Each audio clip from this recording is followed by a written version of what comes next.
Sir మీరు situations రాష్ట్రంలో పరిస్థితులు చూస్తూ ఉంటే ఒక పెద్ద కదలిక భారీ మార్పు లేదంటే బై ఎలక్షన్స్ సూచిక కనిపిస్తూ ఉన్నాయి. ఎంతవరకు అవకాశం ఉంది బై ఎలక్షన్స్కి?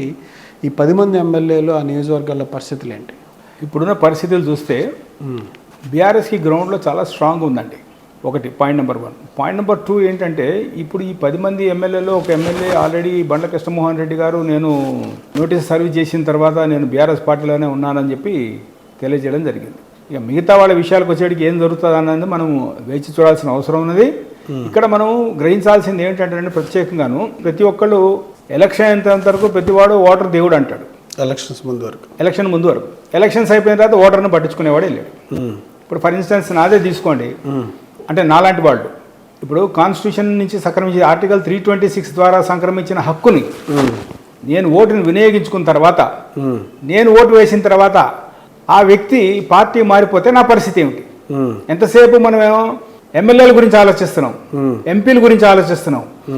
ఎమ్మెల్యేలు పార్టీ మారితే ఏమిటి, పార్టీ మారకపోతే ఏమిటి అని పక్కన పెడితే పార్టీ మారిన దానికి ఓటర్ పరిస్థితి ఏమిటి?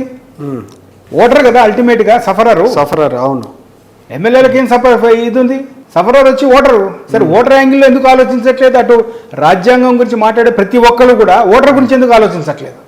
యాక్చువల్గా ఏంటంటే ఏదో చిన్న చిన్న లూప్ హోల్స్ని పెట్టుకుని ఆ రోజు ఏదైతే చట్టం తయారు చేయబడిందో ఆ చట్టంలో ఉన్న లూప్ హోల్స్ని పెట్టుకుని మంత్స్ టుగెదర్ దీన్ని డ్రాగన్ చేయడం అన్నది సిస్టమ్ అనేది కరెక్ట్ కాదు.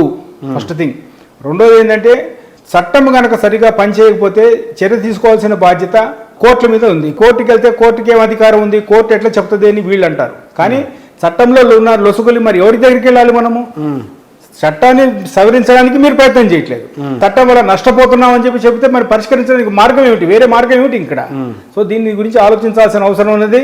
ఇప్పుడు చట్టసభలు కూడా జరుగుతున్నాయి కాబట్టి ఖచ్చితంగా ఏంటంటే ఈ రకమైన ఎవరైతే పార్టీ మారుతారో, ఒక పార్టీ మీద ఎన్నికై ఇంకో పార్టీ మీద వారి పట్ల ఏ రకమైన చర్య తీసుకోవాలనేది చట్టసభలు నిర్ణయిస్తే మంచిది, ఈ దేశానికి మంచిది.